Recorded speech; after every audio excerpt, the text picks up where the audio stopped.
করেছেন।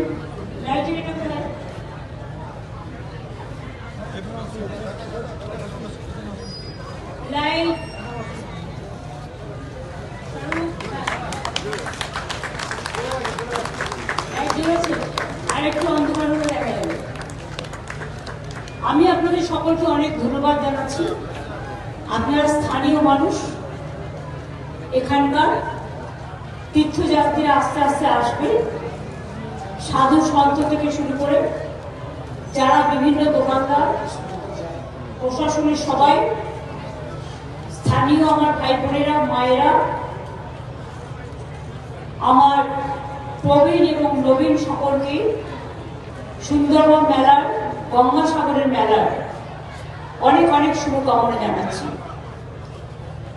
আমরা কপিল মুনির আশ্রম প্রতিবারই দর্শন করি, এবারও দর্শন করা হয়েছে এবং আমি যিনি এখানকার চার্জে আছেন জ্ঞানদাস মহারাজ জি, তিনি অসুস্থ থাকা সত্ত্বেও অযোধ্যা থেকে তিনি কষ্ট করে এখানে এসেছেন এবং তিনি মন্দিরে ছিলেন এবং তার ঘরে আমি গিয়েছিলাম। আমি তাকে এটাই বললাম যে আমাদের রাজ্য সরকারের কাছ থেকে আগে তো গঙ্গাসাগরে কিছুই ছিল না, এই মন্দিরও জলে 3 বার ডুবেছে, 3 বার তৈরি হয়েছে এবং সমুদ্র সবসময় এগিয়ে আসে। এটা একটা প্রাকৃতিক প্রবলেম। আমরা যতটা পারছি করেছি এবং করছি। আগামী দিন আপনাদের মুড়িগঙ্গা ব্রিজে যাতে হয়ে যায় তার জন্য টেন্ডার কল করা হয়েছে। আগামী 2-3 বছরের মধ্যে অনেকটাই কাজ হয়ে যাবে। আমরা 1,500 কোটি টাকা এর জন্য দিয়েছি। ফলে আগামী 2-3 বছর পর থেকে মানুষ হয়তো মানে মুড়িগঙ্গা ব্রিজ পার হয়ে আসতে পারবে, জলে আসার কষ্ট পাবেন না।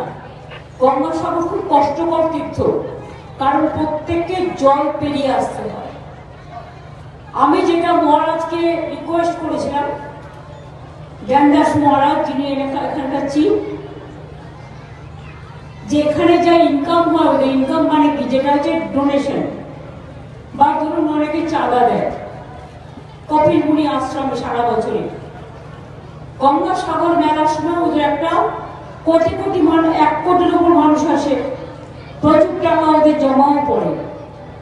সেই টাকাটা ওরা অযোধ্যায় নিয়ে চলে যায়, কারণ সেখানে ওদের একটা মন্দির আছে। আমি বলেছি যে আপনারা এবারের টাকা থেকে 25% টাকা দিয়ে, যাতে এই মন্দিরটা ডুবে না যায় জলে, আপনারা ওই জায়গাটা কমপ্লিট করে দিন। এবং তাতে গুরুদাসজি মহারাজ তিনি হ্যাঁ বলেছেন আপ জো বলেঙ্গে হাম করেঙ্গে, আর ওনাদের সামনেই বলেছেন। সুতরাং আমি তারা যদি এটা করে দেন আর আমরা যদি মুড়িগঙ্গাটা করে দিতে পারি, আগামী দিন কারো দয়ায় নয়, গঙ্গাসাগর মেলা একদিন না একদিন জাতীয় মেলা হবেই, এটা আমি বিশ্বাস করি। কুম্ভ মেলায় 1000 কোটি টাকা দিয়ে সাহায্য করেন কেন্দ্রীয় সরকার, কিন্তু গঙ্গাসাগরের দিকে ওরা তাকিয়েও দেখেন না। কিন্তু গঙ্গাসাগরের একদিকে সুন্দরবন, সুন্দরিনী, একদিকে অরণ্য, একদিকে সমুদ্র, একদিকে মন্দির, আর একদিকে পুণ্যার্থী, এই বিরাজমান জিনিস, এটা সাগরের পাশে, মানে সাগরের মধ্যেই প্রায়। আর কুম্ভ মেলা যেটা হয়, 3টে নদীর একটা মিলনস্থল পাহাড় আছে, মানে একটা বডি, একটা শুকনো জায়গা আছে, মানে জাস্ট ল্যান্ড, প্লেন ল্যান্ড।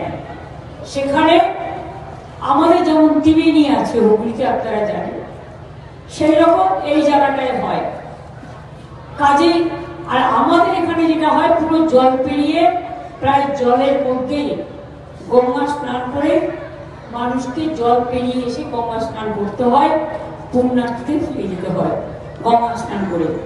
আপনাদের সবার সহযোগিতা আমরা আশা করি। आप लोग को शुभकामना और आप लोग सब साथ दें, साथ रहे।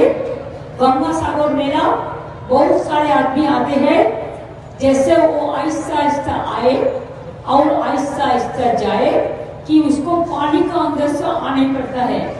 इसी के लिए जो ब्रिज पहले ही करना चाहिए था गवर्नमेंट ऑफ इंडिया को नहीं कर पाए। हम लोगों ने राज्य सरकार का ओर से नया ब्रिज बनाने जाने के लिए टेंडर कॉल किया है।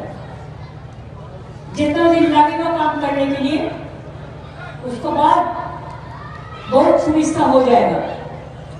और जो साधु संत आपका परिवार पूरा हिंदुस्तान से जो लोग आते हैं, हम सब लोगों को शुभकामना देके कहेंगे कि आप आहिस्ता आहिस्ता आओ और आहिस्ता आहिस्ता जाओ, जैसे कोई खराब कोई इंसिडेंट ना हो, कोई स्टैम्पेड ना हो। पुलिस का साथ इसके लिए मीटिंग किया है और एनजीओ को लेके, गंगा सागर का मुनि महाराज को लेके, भारत सेवा संघों को लेके, जैसे कलकत्ता में उसको कैंप ऑफिस होता है, और लोगों को लेके पूरा जो हमारा डिपार्टमेंट है, कोई पानी देता है, कोई रास्ता बनाते हैं, कोई विद्युत देते हैं, ऐसे सब डिपार्टमेंट को लेके मीटिंग करके हमारा भी 8-10 मिनिस्टर रहेगा। कोई काकद्वीप में रहेगा, कोई लॉटेड में रहेगा, कोई गंगा सागर में रहेगा, हमारा बहुत सारा ऑफिसर भी रहेगा।